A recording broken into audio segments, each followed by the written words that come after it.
सांस्कृतिक धरोहरों और वीरों की भूमि। बीते 9 सालों में प्रधानमंत्री नरेंद्र मोदी जी ने इसे कई विकास कार्यों के उपहार दिए हैं और आज 7,000 करोड़ से अधिक के प्रोजेक्ट्स की सौगातें साथ लाए हैं। राजस्थान के नागरिकों का जीवन आसान बनाने के लिए 500 करोड़ रुपए से अधिक की लागत से चित्तौड़गढ़ नीमच रेल खंड पर 56 किलोमीटर लाइन का दोहरीकरण किया गया है। 140 करोड़ की लागत से कोटा चित्तौड़गढ़ के बीच 155 किलोमीटर लाइन का विद्युतीकरण किया गया। साथ ही करीब 150 करोड़ रुपए की लागत से आबू रोड पर तैयार है HPCL का LPG बॉटलिंग प्लांट। ये आसपास के जिलों के 104 वितरकों तक प्रतिवर्ष 86 लाख सिलेंडरों का वितरण करेगा। राजस्थान का सामर्थ्य पूरे देश को प्रेरणा देता है। हमें राजस्थान के सामर्थ्य को भी बढ़ाना है और देश को भी नई ऊंचाइयों पर पहुंचाना है। राजस्थान को आत्मनिर्भर भारत का अहम भागीदार बनाने के प्रयासों की श्रृंखला में इंडियन ऑयल के अजमेर बॉटलिंग प्लांट की स्टोरेज क्षमता को बढ़ाने का प्रावधान किया है, जिससे कि LPG आपूर्ति की विश्वसनीयता में सुधार हो और आपूर्ति में व्यवधान से बचा जा सके। वहीं 4500 करोड़ रुपए की लागत से विकसित 900 किलोमीटर लंबी मेहसाणा भटिंडा गैस पाइपलाइन राजस्थान के घर घर तक CNG और PNG कनेक्शन पहुंचाएगी और वायु प्रदूषण कम करने में भी साथ निभाएगी। राजस्थान को प्रगति पथ पर ले जाने को तैयार है न्यू नेशनल हाईवे 52, 1400 करोड़ से अधिक रुपए की लागत वाली 49 किलोमीटर लंबी 4 लेन सड़क दरा से शुरू होते हुए 3 धार झालावाड़ के बीच की दूरी कम करती है और लोगों को व्यापार और बाजार से जोड़ती है।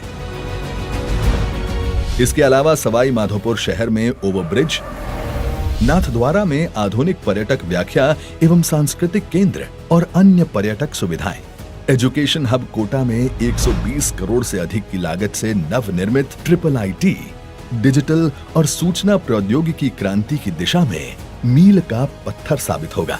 और ये सब एक कदम है राजस्थान में व्यापार व्यवसाय सुविधाएं। एजुकेशन हब कोटा में 120 करोड़ से अधिक की लागत से नवनिर्मित IIIT डिजिटल और सूचना प्रौद्योगिकी क्रांति की दिशा में मील का पत्थर साबित होगा। और ये सब एक कदम है राजस्थान में व्यापार व्यवसाय, रोजगार और तरक्की के नए अवसर बनाने की। Telangana, with its beautiful natural landscape and rich cultural heritage, is a strong partner in nation building. Our dynamic and visionary Prime Minister Shri Narendra Modi ji in the last 9 years has sanctioned rupees 58,000 crore for upgradation of national highway network in Telangana, increased railways budget from 258 crores to 4,418 crores. That is 17 times. This has transformed the infrastructure landscape of Telangana and made it an economic hub of South India. Bharat सरकार ने तेलंगाना के विकास पर, यहाँ की connectivity पर विशेष ध्यान दिया है। एक प्रकार से तेलंगाना आस पड़ोस के इकोनॉमिक सेंटर्स को जोड़ रहा है, आर्थिक गतिविधियों का हब बन रहा है। Today, Honorable Prime Minister is dedicating to the nation and laying foundation stone for 4 projects costing rupees 9,400 crore. Projects being dedicated to the nation are 4-laning of Suryapet Khammam section of Hyderabad-Visakhapatnam inter-corridor route. Improved connectivity with mega food parks in Khammam will create new opportunities for both farmers and entrepreneurs. Enhanced tourism to Khammam port and Kusumanchi Shivalayam temple. New railway line of 38-kilometer Krishna Chakler part of Munirabad Mehboob project will reduce distance between Hyderabad and Hubballi as well as Goa by more than 100 kilometers and connect the district of Narayanapet which will bring development in the region. Foundation stone is being laid for 4-lane access control new greenfield highway from Warangal to Khammam and Khammam to Vijayawada. Will reduce distance between Nagpur and Vijayawada by about 178 km and travel time about 10 hours. It will improve connectivity to 21 economic nodes, that is 2 MMLPs, 8 SEZs, 5 mega food parks, 4 fishing seafood clusters, 3 pharma and medical clusters, 1 textile cluster which will give boost to agriculture and industrial sector of the region. A new train Hyderabad-Raichur is being flagged off from Krishna station today. This station will provide first-time railway connectivity with several districts of Mehboob-Nagar and Narayanpet. मैं भारत का railway station, गरीब, middle class, साधारण लोग मेरे मेहमान होते हैं। मैं सबके लिए सोचता हूं, लेकिन अंग्रेजों के जमाने से मेरे लिए सोच गरीब ही होती थी। अब गरीब लोग धक्के नहीं खाएंगे तो और कौन खाएगा? गरीब थोड़े ही एसी की हवा खाएगा, वो तो लंबी सीढ़ियां चढ़ेगा, अपने बुजुर्ग माँ बाप को भी कष्ट से चढ़ाएगा। साधारण आदमी कहां एयरपोर्ट से सुविधा पाएगा? भले मैं देश की अर्थव्यवस्था का बहुत बड़ा इंजन हूं, लेकिन मॉडर्न बड़ा इंफ्रास्ट्रक्चर तो बड़े लोगों के लिए बनेगा। देश का साधारण आदमी तो स्टेशनों पर पार्किंग से लेकर हर चीज के लिए धक्के ही खाएगा। चलो मान लो रेलवे स्टेशनों का उत्थान भी होगा, तो वो भी केवल मुंबई दिल्ली में होगा। कहां छोटे शहरों के स्टेशनों का नंबर लगेगा? भारत के रेलवे स्टेशनों की ये कड़वी हकीकत होती थी, पर इस स्थिति को बदलने का बीड़ा उठाया हमारे प्रधानमंत्री नरेंद्र मोदी जी ने। स्वयं बचपन में रेलवे स्टेशन पर चाय बेचकर पिता का हाथ बटाने वाले बालक ने देश के हर आम नागरिक के लिए एक बड़ा सपना देखा, भारत के रेलवे स्टेशनों की काया पलट का। देश के 3 रेलवे स्टेशनों को बदलकर ये यात्रियों के सामने नए भारत की संकल्प शक्ति दिखा चुके हैं। गांधीनगर का कैपिटल स्टेशन, भोपाल का रानी कमलापति स्टेशन और बेंगलुरु का सर एम विश्वेश्वरैया स्टेशन। इसी राह पर पूरे देश के 508 रेलवे स्टेशनों का पुनर्विकास होने जा रहा है। देखिए इस नक्शे को। देश भर में आकांक्षाओं तक पहुंचेगी ये क्रांति, जो कि प्रेरणा होगी अमृत काल में हर क्षेत्र के बाकी स्टेशनों के लिए।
इसीलिए प्रधानमंत्री जी ने अमृत काल में नए भारत के इस सपने को नाम दिया है अमृत भारत स्टेशन।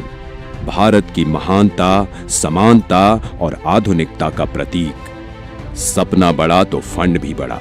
जो रेलवे बजट 2014 में 65,000 करोड़ का हुआ करता था, वो आज है 2,40,000 करोड़ का, जिसमें से 508 स्टेशनों के पुनर्विकास के लिए दिए जा रहे हैं लगभग 25,000 करोड़। लक्ष्य यही है कि सामान्य यात्रियों को बेहतर सुविधा मिले, काम के लिए आना जाना आसान हो। पता है, अन्य देशों की तरह हमारे देश के रेलवे स्टेशन केवल रेलवे स्टेशन नहीं होते, यहाँ इमोशन भी है, यादें भी, ठिठोलियां भी और राहत भी। सांस्कृतिक आदान प्रदान के केंद्र भी होते हैं हमारे स्टेशन। इतनी महान संस्कृति एवं वास्तुकला को अब प्रदर्शित करेंगे हमारे नए अमृत रेलवे स्टेशन, ताकि यहाँ खींचे जाने वाली हर सेल्फी के साथ भारत और जुड़े और जिए और खिले। ऐसे शानदार स्टेशन पहले लोग विदेशों में ही देखते थे, अब भारत में भी ऐसे स्टेशन बन रहे हैं। तो अब हमारे स्टेशन होंगे जानदार भी और शानदार भी। यहाँ एयरपोर्ट्स की तरह मल्टी लेवल पार्किंग होगी, प्रवेश निकास के अलग अलग द्वार होंगे। यहाँ सुंदर एग्जीक्यूटिव लॉन्ज, यात्री प्रतीक्षालय होंगे। यहाँ सीसीटीवी से निगरानी होगी, फ्री वाईफाई होगा। और सोचिए, लिफ्ट और एस्केलेटर से कितने बुजुर्गों, दिव्यांगों की यात्रा सुखद होंगी। अब दिव्यांगों की सुविधा के लिए हमारे स्टेशनों पर ब्रेल लिपि वाले साइन